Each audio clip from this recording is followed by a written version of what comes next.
Well, welcome back to Imperfect, the Heart-Centered Leadership Podcast. Special day for me today on so many levels. This is our last episode for season 4. I can't even believe I'm saying that. We're going to take a short break and go dark for June, and we'll be back for season 5.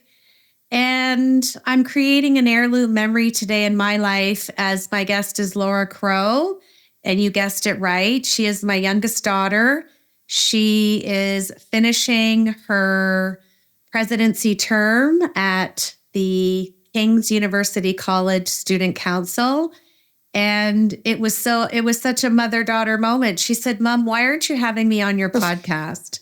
So I'm going to say kudos to you, Laura, a little bit of assertive leadership, and it's time to celebrate you. But the most special moment for me as your mom is that this is going to be out on the internet forever. So when I'm old and gray and someday gone, you're going to be able to look back on this and have a laugh and maybe shed a tear. So this is special. So welcome, President Crowe. Thank you. Happy to be here. So she's getting no special treatment. I've done my due diligence. I live with her. I know what her presidency term has been with. So it's really important that I wanted to have this interview on a more serious note because Laura, like many other university students or people in their mid to late 20s, they're emerging leaders. And I strongly believe it's important for leaders who are a little bit down the road, like myself, to help forge the path. If we can hold off the tsunami and share not our knowledge, but our wisdom with these emerging leaders, I think they're going to have less fail forwards because we talk a lot about failing and imperfection and how that really is the dynamic equation to success. So I'm going to ask Laura some really deep leadership questions that she does not know. She has had no special treatment, and I'm ready to go. But before we do, Laura, we stopped doing bios this year because I can tell everyone how great you are and who you are. And we're all about being imperfect and storytelling on the podcast. So share with our listeners a little bit about who is Laura Crowe and what you did this year. Okay. Well, I'll do a little bit of a bio-y thing. So I'm entering into my 6th year of my undergraduate degree. I sustained a brain injury about 3 or 4 years ago, so that slowed me down in my academic journey. So I had to go down from full-time to part-time. And a traditional undergrad degree is completed in 4 years, but I am probably going to do it in 7. But that's okay because I'm going at my own pace. I've been a really heavily involved student leader on the campus that I attend ever since my first year. And this year I ran to be president for the student council of my university. And I ran unopposed. So it was a vote of confidence, and I won the vote of confidence, and it has been a tremendous learning experience. And I feel that my professional leadership, even personal growth, has skyrocketed throughout this entire year. So I'm really grateful for this experience and all that I have learned. And I'll leave it there. Okay, so I'm going to dive into these leadership questions, and I have to say, they're good. So buckle up. Okay. Okay, first question. What do you believe has been the most significant leadership challenge during your tenure as student council president, and how did you approach it? That's a great question. Okay, I'm just going to say the first thing that kind of pops into my mind. I think the most challenging part of being a leader this year was to remain professional and practice the art of decorum when either let me start again. We like imperfection on the show, so take your time. I'm thinking how to word this. I think I was just really taken aback and found it challenging to navigate conversations when someone was being disrespectful or unkind. And we always joke around the office and say the motto from Michelle Obama, when they go low, we go high. And that was extremely hard at some points this year because, you sort of just have a visceral emotional reaction that you want to act on. But as a leader, we obviously can't be doing that. So it was a real art to kind of learn how to navigate those conversations when someone was just being outwardly unkind. So I think that was kind of my biggest challenge this year, of having to navigate those conversations and still remain who I am as a leader, and while also being professional. Well, and I think it's important to note, as a leadership coach, I can share with you wholeheartedly that it doesn't matter if you're a brand new leader, an emerging leader, an accidental leader, a seasoned leader, or at the top of the food chain, a C-suite. Learning the art of equanimity, by definition, is mental calmness and composure. It is a skill that has to be honed and sustained. And we joke about it a lot when I'm coaching. If we could all regulate our emotions, what a different world it would be. So I think it's kind of impactful that you've chosen to answer the question in that regard. And I'm sure a lot of young and emerging and upcoming leaders will probably feel an alliance with you. So good job. Okay, second question, my favorite question. It has permanent residency on the show. It comes with candor. It comes with humor. I'll remind you, it's a 30-minute show. What imperfections has Laura brought to her heart-centered leadership this year? I think just like the art of messing up. It's going to happen. And, as a leader, whether it's you that messed up or, someone on the team, and you just acknowledge it. You make amends if needed, you apologize, and you just move forward with it. And I think that's something that's really been solidified this year, is making mistakes and messing up or saying or doing the wrong thing. It's inevitable in leadership and just as a human being. And those small errors don't define you as a leader or as a person. So I think that this year that was something that I really tried to hone in for the entire team, that when that did occur, like, it was okay. And just kind of reminding them, like, it's going to happen and we just move on. So that's kind of what comes to the mind. I don't know if you want me to share more. I think it's interesting when we fail forward. And for me, there's nothing like having a good laugh at myself. Sometimes it's literally like a laugh out loud.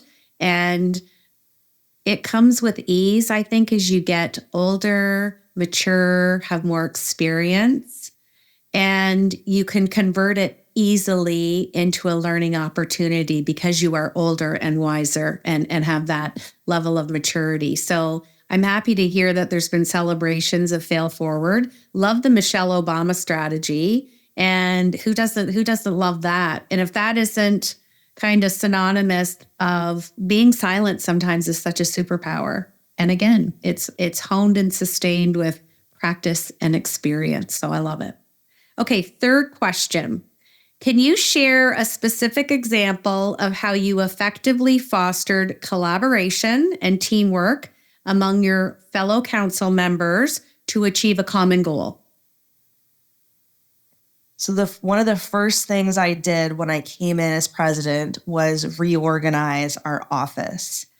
There was 4 desks for an executive, and they were against the wall. So one of the first things I did was remove those, and I put all the desks together in the middle of the room, and then kept the other desk kind of against the wall, if that makes sense. And that really changed the energy and vibe of the office. So then the execs, they had to look at each other, they had to talk, and it really fostered collaboration, just changing the physical space. And I think a lot of what we did this year, and we've been celebrating it, is collaboration. We've been working with not only our own team, but expanding what does it look like to collaborate with other departments or other external partnerships. I think collaboration is so vital to hone in as a team, because 2 heads are far better than one. And also, I think I've learned this year, a lot of people are doing a lot of different great things. So why duplicate it and fight for attendance? Why not come together and collaborate on something and do it successfully as a team? Absolutely. And you know what? I often in my own professional life and as well as my clients, when we foster the diversity, even if we share the same extrinsic role and responsibility, we all have different habits of thinking. And my favorite 3 words are always tell me more. Because when you get to hear a perspective from someone else that's completely different for yours, not only does it augment, but that fosters the teamwork and collaboration. And to me, that's a win. And we're better together. And then there is no separation. There is no competition. There's just joy and achievement with innovation and progression. And to me, that's a win-win. I love it. Okay, last leadership question. Reflecting on your experience as student council president, what key leadership lesson or insight have you gained that you believe will positively influence your future endeavors? That you don't need to be the person that is always talking in a meeting in a room, and allowing for other people in the room to share and divulge their ideas and their creativity. So I think that's, to me, that this may seem small, but I think it's really impactful, because I always think of, there's a Denzel Washington quote that I think about all the time. You don't need to be the loudest person in the room. And he's telling someone to stop being the loudest person in the room. So I think as a leader, and I look at other leaders, they think they know everything, and they don't want to hear input or other ideas. And I think this year I've really tried to hone in on my team's ideas, because they have great ideas. And I've never sat in this chair thinking that I know all the answers or have all the answers, or is even going to do everything right. So I think that is something I've honed those skills this year that I will just continue to develop and take with me. Because I think no matter what title or level you are in a team, you have value, and you have the ability to contribute to our common goal. So I think kind of those pieces is what I'm taking away. So I'm going to add on to this because of the way you answered that. So thinking about what you just said in observations of other leaders, it doesn't matter at what level. If you sit in the observer's chair, why do you think that people are so verbose in meetings, or, it's the hand up, like, I want to talk, pick me? Where do you think that behavior stems from? And has that been an observation that you've put in your leadership toolkit this year? For sure. I think it stems from insecurity and lack of validation. I reflect on, the many meetings I've had this year, and or on a more positive side, it can stem from just extreme passion for whatever the topic is, and the multitude and the high level of care that they have for whatever the purpose of the meeting is, or the institution as a whole. So I think it can kind of stem from 3 different avenues. It can stem from insecurity, and you're trying to prove something to everybody in the room. Or it can stem from you just really care about what is being discussed, and you just feel really passionate about the topic. So I think it varies sort of person to person. Great answer. Okay, I'm going to switch to my Fab 4. These are just 4 fun questions. We don't want you to think. We want to know what's on top of that young, emergent, brilliant mind of yours. Okay, first question. What word or phrase shows up in your leadership language daily? The first thing that popped into my mind was, when they go low, we go high. I think about that daily. I printed off that quote and I put it up beside my desk. And then we have quotes in a communal area, and I asked everyone to put up their favorite leadership quote. So that is one of my favorites. So I put it up there. Then I put it up on my whiteboard, and we constantly just say it to each other, because I think when you, again, are having those really difficult conversations and someone is being unkind, it is so easy to stoop down to that level and change your character and just react. But when you're able to regulate the emotions, practice equanimity, it just changes, it changes everything. It does. It really does. Okay, second question. Name a book that you've read at any time in your life that you found to be impactful. What is the name of the book? And if you can remember the author, and why was it impactful? I think what's coming to mind is Wild from Cheryl Strayed. I think Cheryl Strad. Her whole story and journey of, a massive amount of trauma and going into nature and finding herself and redefining her character and who she is. I just really enjoyed that story and really resonated with it. So that's sort of the first thing that popped into my mind. Okay. My next question is always fun, and I look forward to hearing your answer. So I'm granting you a wish.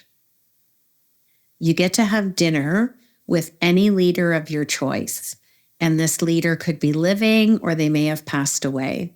Who are you having dinner with, and what is the dinner conversation? I would have it with my grandpa. My grandpa has passed, and I only remember him when he was post-stroke, and it was always really difficult to hear him or to understand him speaking, but we always try to have conversations. And I think as I've ebbed and grown in different interests as I get older, I'm very interested in politics and policy and the law, and I love learning about history. And I've learned that he also shared those interests. So I think it would just be so cool to have a conversation with him now about all of the shared interests that we had that I didn't have when I was super young, when he was still living. Yeah, that would be an interesting conversation. And I think it would be a long and ongoing one that he would have loved. So that's interesting. Okay, so before we close out the show, I just want to say thank you for coming on the podcast. Thank you for wanting to be on the podcast. See the things you don't pick up on as a mother, and sometimes your kids just have to say, hey, I want to be on your show. I have totally seen exponential growth in you as a young woman, as an emerging leader. And I know your future's bright. And before I have you finish out the show, is there any other words or comments that you would like to give to any emerging leaders or to your team or to Taryn, the general manager, before we finish up? Yeah, I think, as a young adolescent, I never saw a massive future for myself, and I never would have characterized myself as a leader or even have thought of myself as a leader in the future. So I think, if anyone that's like young listening to this, just know that, I know you say this all the time, Mom, but anyone can be a leader, and you can achieve anything you put your mind to. I often have pinch me moments this year where I still can't believe I am the president of my student body. And if you were to tell 15-year-old Laura, she probably would have laughed in your face. So I think it's just been really interesting to see my growth in the last 10 years, and that believing in yourself really can go a long way.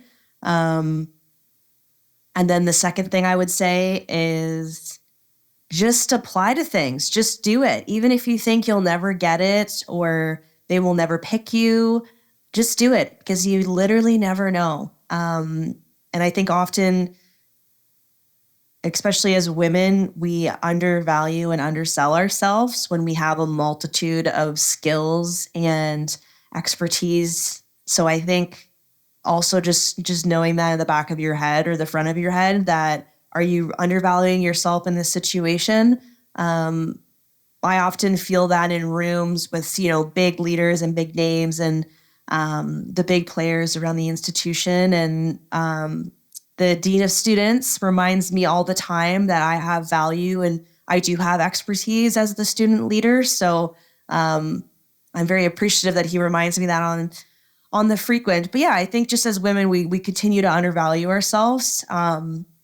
So that's been something I've been trying to work on this year. And I would just encourage other young female leaders to do the same, that you have value and to know that.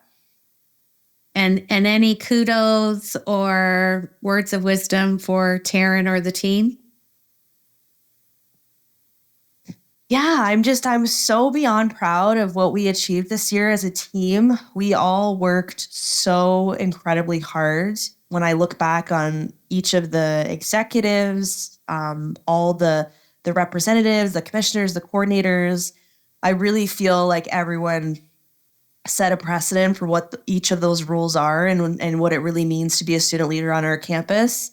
So I'm just filled with immense gratitude and joy of what each person on the team achieved. And for our general manager, you keep bringing up Taryn, just super grateful for his support and advice and mentorship. Taryn is the right-hand man to me. So I'm just super grateful that of the relationship that we've built. And yeah. And one last thing, we had a nice surprise last weekend when Taryn invited myself and your dad to see your outgoing speech that you gave, which was excellent. We loved it when you practiced it in the living room, and we didn't understand why Taryn was inviting us. What's part of your legacy that was a surprise for you from Taryn? That is so funny that you're bringing this up. It's funny because I don't like to state this because I think I don't know. So I got to work through that, I guess. So each executive got presented with a plaque, an award, and our general manager presented mine to me, and the KUCSC board of directors decided to create a award in my name, an honor for the work that I've done this year as a leader. They felt that I had went above and beyond in the job and the description of the job.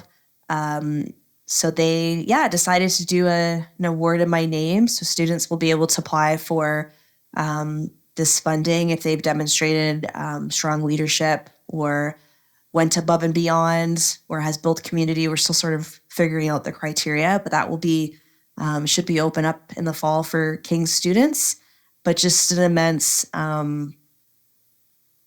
honor and just filled with such deep level of gratitude and you have a scholarship in your name for the next 5 years. If that is not a demonstration of legacy, step into it, celebrate it. You worked hard. And I have immense gratitude for Taryn for just being in awe of your leadership.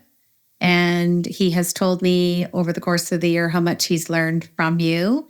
And that's the joy of working alongside of each other and everyone bringing and fostering their own leadership. We learn from each other. We all come with different life experiences. So I hope you're proud. I'm sure we'll celebrate even more. And I'm going to ask you to finish out the podcast by finishing this sentence for me. And I'm going to buy you a new pair of sunglasses because I know your future is going to be bright. All right, finish this sentence for me and we'll finish out the show. Heart-centered leadership is sitting in someone's shoes before you begin to judge them.